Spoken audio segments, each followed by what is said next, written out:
we left off you at page 186. Okay, this has relevance. We spoke about a mechitza. You have to have mechitza. So people have sukkahs may have with canvas walls. So you have a metal frame, and what you're supposed to do is secure the canvas on top and on the bottom. What about if it hangs and its length is the right length, but it sways in the min? It's not valid. A mechitza that does not stand the ruach mitzuya, sways back and forth, is not a mechitza. It's not valid. And that's what he speaks about. It's a Mishnah. Osu kosa bein ilonos ve'ilonos tefonos lo. Person uses like hedges or branches of a tree, the trees as the walls of the sukkah. Im hoyu chazokim o shekosha osam v'chizik osam. If they're very thick, or the Gemara says he interwove, he tied them together in a way where he secured them. He secures the branches that the wind is not going to be able to blow the branches.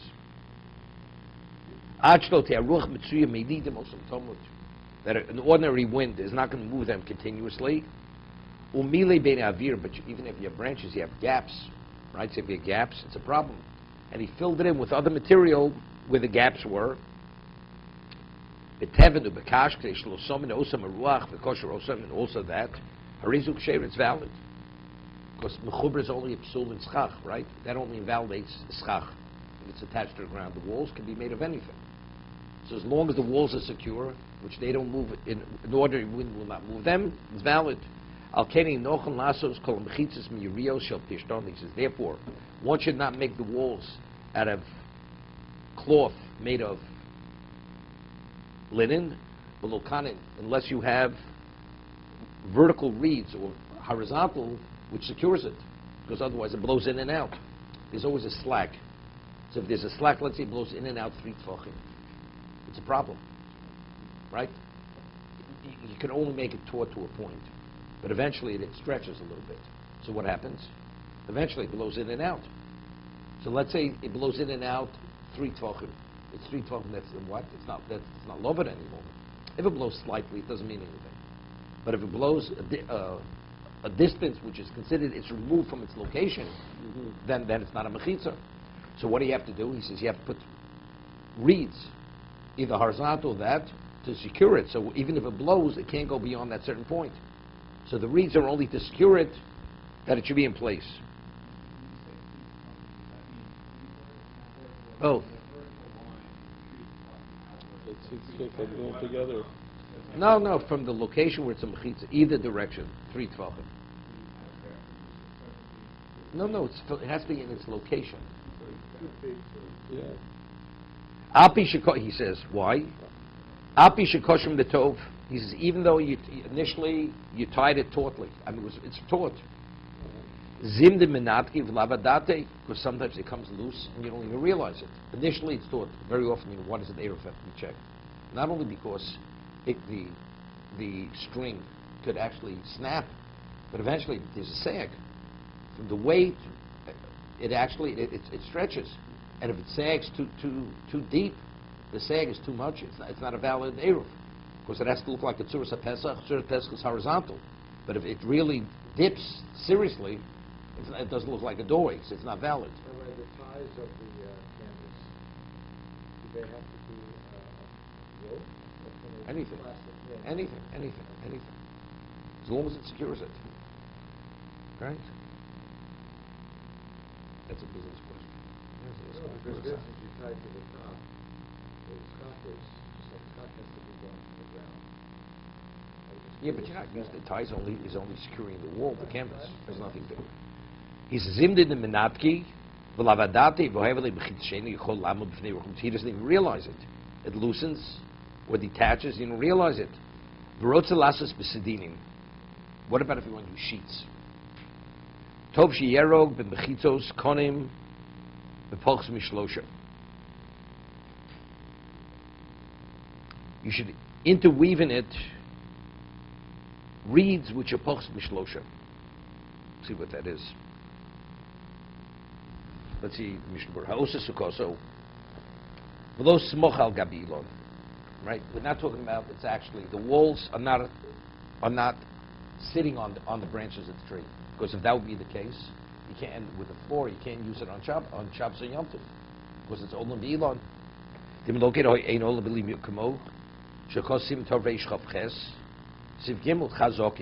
Okay, they have to be strong, that they don't blow in an ordinary way.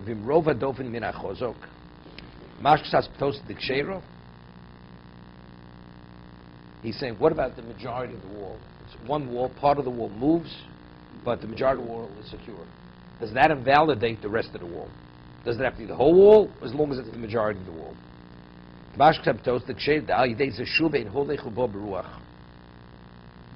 Okay. Mem Dalet. Yeah. So it seems to be a whole different thing. It's just a reality, he says. See, I was thinking initially the question was that the wall is secure, the majority of the wall, so even though part of the wall moves in and out because it's part of the majority, it's irrelevant. Part of one. He's explaining it not this way. If the part of the wall is attached to something which that independent of any by itself would sway in and out, but because it's attached to something that's more secure, that secures even what's not so secure. That's the way he's explaining it.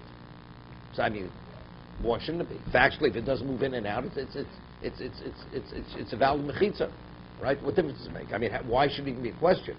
If you say even though it moves slightly, it moves. And if that would be the only mechitza, it's a problem. But because since it's part of a secure mechitza, we see it all as part of one, so that also assumes the status of mechitza. Right? That's the way I would understand it. But that's not the way he's explaining it.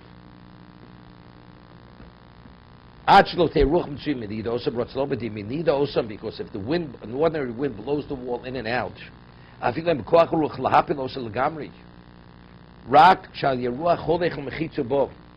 topple the wall. Just blows in and out. It's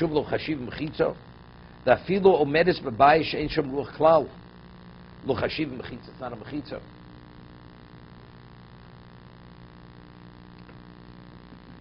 Membov.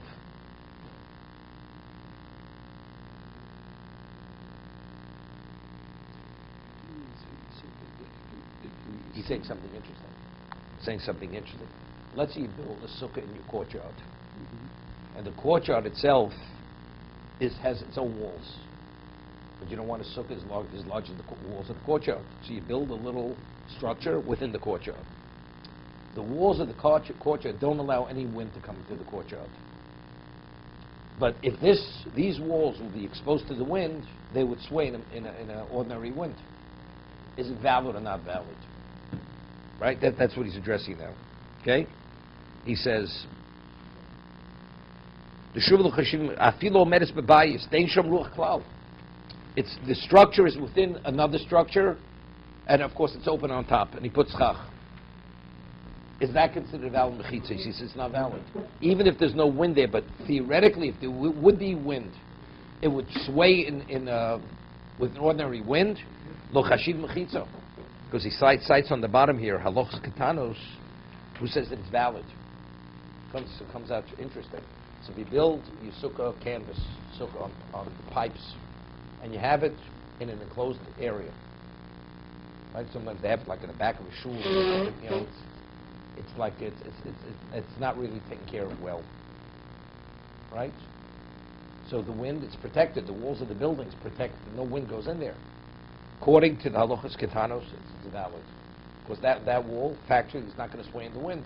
Others say no. A mechitz is only if it's able to withstand the wind. Doesn't mean physically it has to be affected by the wind, unless if it would be exposed to wind, it would maintain itself. Then it's a mechitza. If it would not, it's not a mechitza.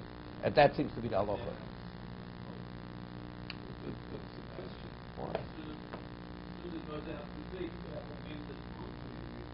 Just that we discussed earlier. It's normal. No, this is normal. No, there's no relevance to this, no relevance.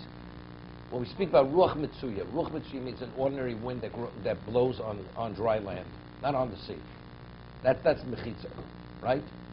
So let's say you'd have the same thing on a boat. You'd have a boat where the walls of the boat protect the sukkah. That case. But these walls, when an ordinary wind on the land would blow, they'd be secure. 100% it's valid on this on the deck of the ship. Right? First the Gemara says anyway, the wind that blows on sea, that's a ruach she'eina mitzuya. The ordinary, so therefore we don't have to reckon with that whatsoever. Right? Ruach she'eina mitzuya on dry land, it's still a valid mechitza. Right? It's not going to be able to withstand a gale force wind. It's valid. The sukkah is a valid sukkah. It's an ordinary wind will not move it. Although a gale force wind would cause the tree to bend all the way down to the ground. It's irrelevant what that is. You know, that's gale force. Doesn't mean anything.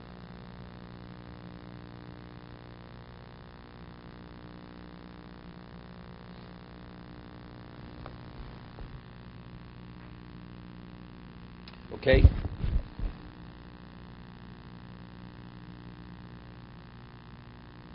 Umili ben avira. So if you take branches of a tree, you secure the branches by tying them, by weaving them in a way where it's secure, but you have gaps between them. And the gaps are what? Are more than a 3 or more, so it's not lovud. So you fill it in, he says, with straw, with hay, whatever it may be. Hainu im shir asuka shu asora tvochim bagova ugam min anofim dilafochi lobinin lezeh. We'll continue.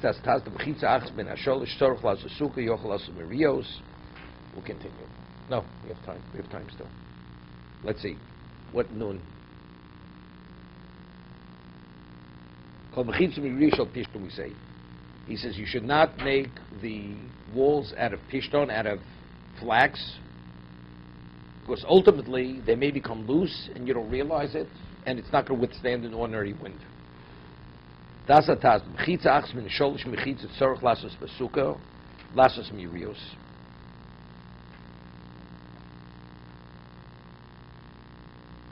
Why is that?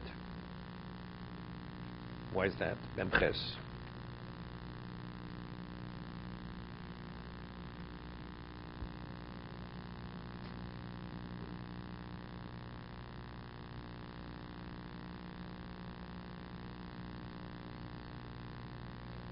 Evidently, the reason is one wall you notice.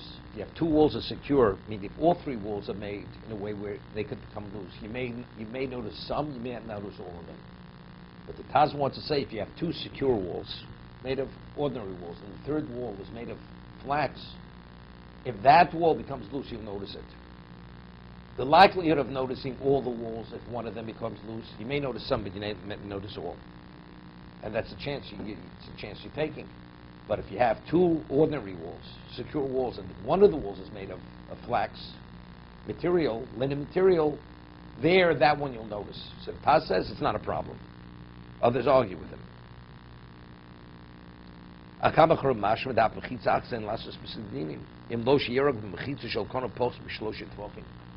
Unless you have these reeds, less than 3 tvachim.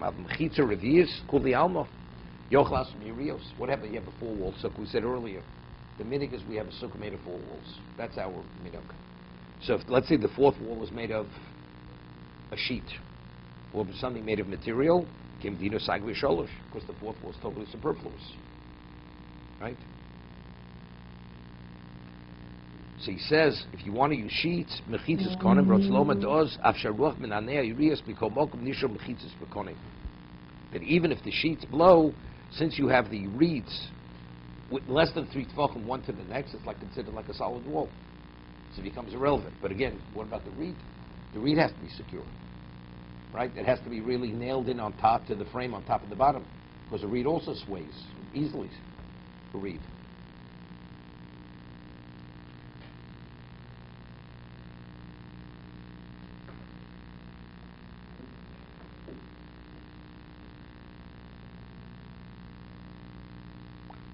Okay, Yud Aleph.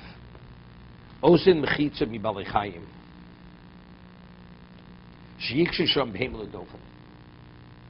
Let's say a person wants to, we rule halacha, that if a person needs a sukkah for a few hours.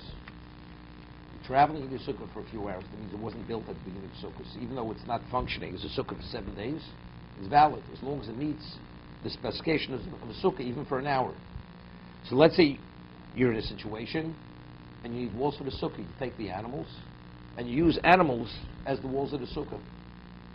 So the Gemara says if an animal stands, there's more than 3 tvachim from its belly to the ground. So we're talking about you put something under it. You have to secure the animal because it could walk away, right? So you secure it, and then you put something under its stomach, from its stomach to the ground, so that fills it in. Actually, you secure the animal in its place and use that as a wall for the sukkah. It points this out. And if you have a space between its belly and the ground, which is 3 tvachim, so then you have to fill it. You have to secure it because the person says, what happens all of a sudden as he's eating, the animal decides to walk away. What the Gemara says.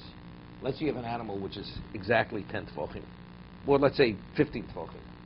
So if it stands on its legs, you have the height. What happens if it should decide to sit down? Right? Crouches.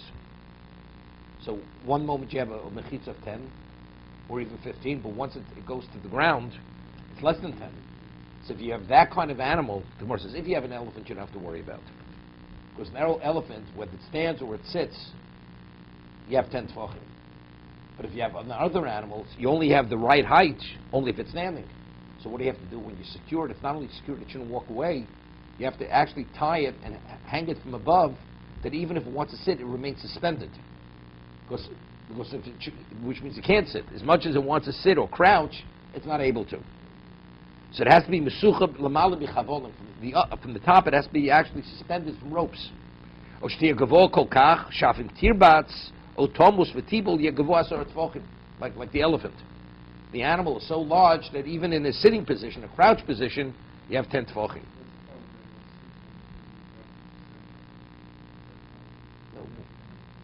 While you're sitting in the sukkah, what happens all of a sudden the animal sits down? But you're reading what?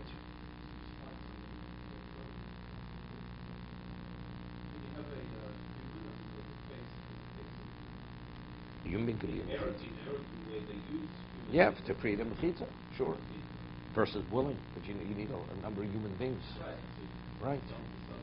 Right, exactly.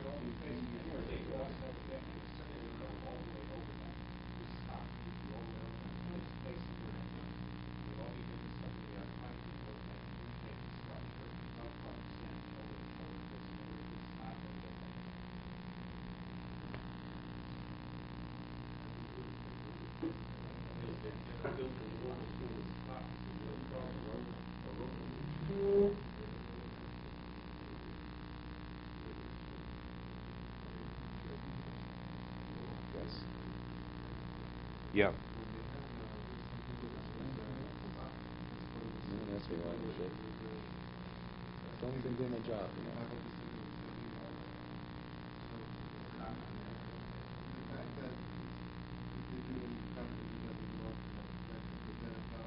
No, they have permission. Evidently, the music park allows it. Right? Evidently, they allow it. Otherwise, it's a mitzvah b'avera.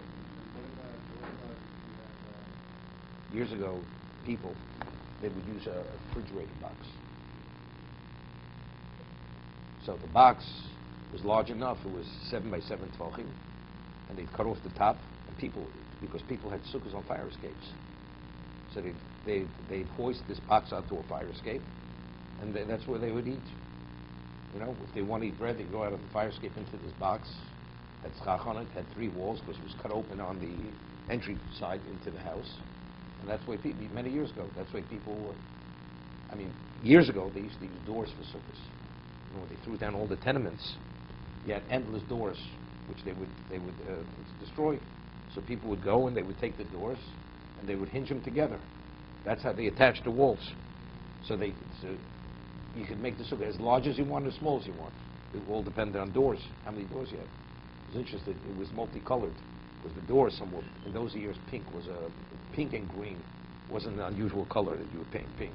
So many of the sukkahs, they were green and pink and all these funny type of colors, because that was the paint color that they used in the houses. is before interior decorators. Okay.